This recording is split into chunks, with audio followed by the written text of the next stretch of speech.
এটা একটা চাউমিন, আপনি বলুন। কি বলুন?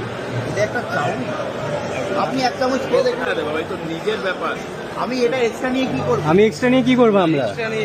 এক্সট্রা নিয়ে আমি কি করবো?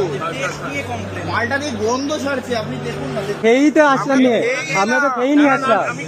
আমি খাচ্ছি না, আপনাকে তো খেয়েই বলছি। খাওয়ার মতন তুমি বলো দাদা। টাকাটার জন্য না, অ্যাটলিস্ট মানুষের 300 টাকাটা দিয়ে। এই দেখো দাদা খেতে পারলো না, ফেলে দিল। মানে এরকম ভাবে ঠকাবে লোক। চলো রেখে দে। ওই রেখে দে, রেখে দে। আপনি এখানে টাকা দিচ্ছেন, আমরা তাহলে 5 টাকা দিই। আর ওই যে গোপরে চাউমিন দিয়ে। তাহলে এটা বানানো কি দরকার? আপনি তর্কটা মানে আপনারা এটা ঠিক করছেন, এটা অযুক্তিকর তর্ক। হ্যাঁ ঠিক আছে, চল চল চল। নিও না, জঘন্য খাবার, আমরা খেতে পারিনি, ফেলে দিয়েছি। নিও না, নিও না। আপনি তো বলে দিন ঠিকঠাক খাবার। আমি ইজ নট আওয়ার রেসপন্সিবিলিটি, যারা অর্গানাইজিং এর লোক আছেন গোট কনসার্টের তরফ থেকে তাদেরকে বলুন আবার কি কোয়ালিটি। আমাদের বলে তো শুনছেন, আপনি তো একবার বললে তো শুনছেন।